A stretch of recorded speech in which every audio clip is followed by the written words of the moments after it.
CM Revanth Reddy ఆదేశాల మేరకు కేసీఆర్ ను ఆహ్వానించాం. ఆహ్వాన పత్రికతో పాటు ముఖ్యమంత్రి లేఖను కేసీఆర్ కు అందించాం. తెలంగాణ రాష్ట్ర అవతరణ దినోత్సవం అందరికీ పండుగ.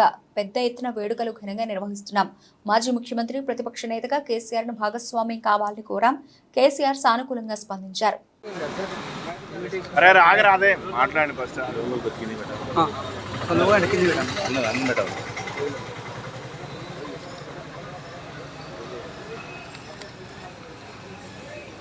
మా నాయకుడైనటువంటి రాష్ట్ర ముఖ్యమంత్రి గౌరవనీయులు శ్రీ రేవంత్ రెడ్డి గారి యొక్క ఆదేశానుసారం నేను మాతో పాటు మా డిపార్ట్మెంట్ డైరెక్టర్ అయినటువంటి అరవిందర్ సింగ్ గారు, మా డిప్యూటీ డైరెక్టర్ బేగ్ గారు ఈరోజు గౌరవ మాజీ ముఖ్యమంత్రి వర్యులు గౌరవ ప్రతిపక్ష నాయకులైనటువంటి శ్రీ చంద్రశేఖరరావు గారిని ప్రత్యేకంగా వ్యక్తిగతంగా కలిసి ఆహ్వానించాలి.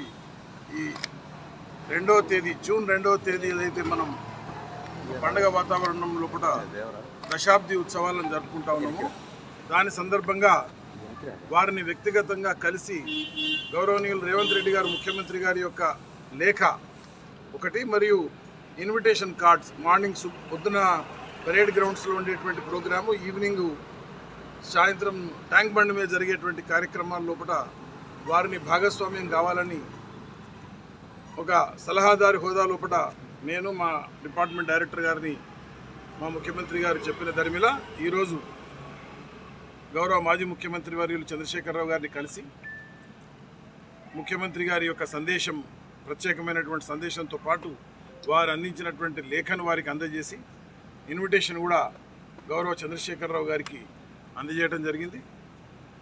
ఇది ఒక 60 ఏళ్ల కళ గౌరవ మా నాయకురాలు అధినాయకులు అయినటువంటి శ్రీమతి సోనియా గాంధీ గారు ఆ రోజు జూన్ 2వ తేదీ రోజు ఏదైతే తెలంగాణ సెపరేషన్ అనేటువంటిది అనౌన్స్ చేయటము, ఏర్పడటము, ఈ సందర్భంగా ఇదొక పండుగ వాతావరణం లోపల ఈ దశాబ్ది ఉత్సవాలు అత్యంత ఘనంగా ఈ సమాజం లోపల, తెలంగాణ సమాజం లోపల ఉండేటువంటి సబ్బండ వర్ణాలను అందరు స్టేక్ హోల్డర్స్ అందరినీ కూడా ఇన్వాల్వ్ చేయటం, అందరినీ ఇన్వైట్ చేయడం జరుగుతూ ఉంది.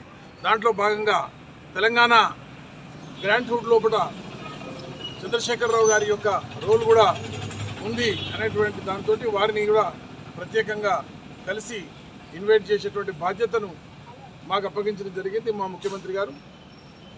మా ఈ 2వ తేదీ జరిగేటువంటి కార్యక్రమాల్లో, దశాబ్ది ఉత్సవాల్లో అత్యంత ఘనంగా, వైభవంగా జరుగుతున్నటువంటి సందర్భం లోపల ఎట్లయితే హిందువులు దేవుని గుడికి పోతారో, ఎట్లయితే క్రిస్టియన్స్ చర్చికి వెళ్తారో, ఎట్లయితే ముస్లిం సోదరులు మా మసీదుకి వెళ్తారో, అట్లాగే మనందరం కూడా తెలంగాణలో ఉండేటువంటి అందరం కూడా ఈ పండుగ వాతావరణం లోపల జిల్లాల వారీగా రాష్ట్ర వ్యాప్తంగా పండుగ వాతావరణం, పండుగ చేస్తున్నటువంటి